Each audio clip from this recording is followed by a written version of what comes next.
One of the most outrageous revelations in the Boston bombing investigation, the suspects and their family were collecting welfare, all sorts of it, while plotting an attack on America.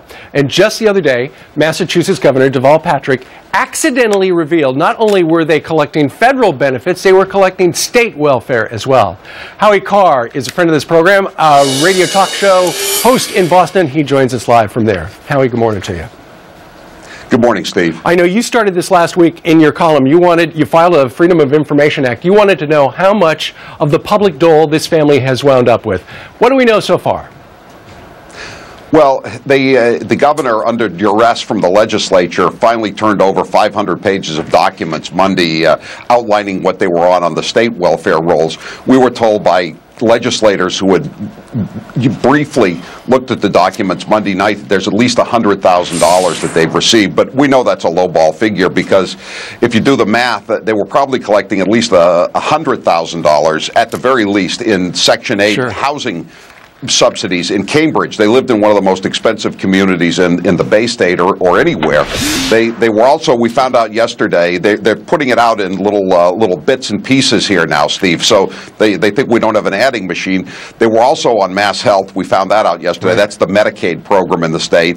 The older terrorist got $5,500 in various scholarships and even Pell Grants to go to 2 local Bay State community colleges, and we know the younger brother got $2,500 scholarship at the very least to go to UMass Dartmouth from the city of Cambridge. But UMass is continuing to stonewall the Boston Herald and other papers in Mass. You know what, Howie? And so this family came to this country to seek a brighter future.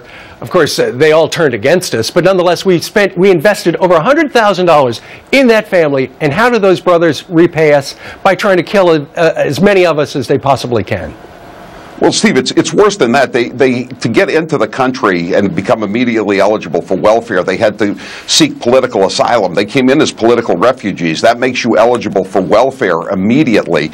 But the fact is that they claimed they were being persecuted in Russia, yet we know now that they were flying back and forth to Russia like they were catching a subway car into the city of Boston. The older terrorist last year spent 6 months in Russia, maybe being trained as a terrorist, attending radical mosques, etc. And we believe at this point, they haven't confirmed it yet, that he was getting his EBT card, his welfare card, replenished every month with taxpayer funds. Howie, has the governor been protecting the information about this family, and why? Yes. He has this. He just has this policy. He doesn't want to crack down on welfare recipients. It's odd that at the same time his UMass administration won't give us the records on the scholarships for the younger terrorist. He's leaking the grades of the younger terrorist to the New York Times. But we've got a pattern here. You have a chyron up, he won't enforce the EBT laws. There was a crackdown last year by the legislature in the wake of multiple fraud reports. So he signed it saying, no booze, no tobacco, no lottery tickets with your EBT card. He said, I'll sign it, but I won't enforce it. He couldn't get a bill through the legislature to give in-state tuition to illegal aliens, basically free tuition since they don't report any income. He couldn't get it through the overwhelmingly Democrat legislature, Steve, so he just issued an executive order, like his pal Barack Obama did with the so-called Dreamers. And then the Secure Communities, this is a federal program that gives states aid to clear violent illegal aliens out of the community.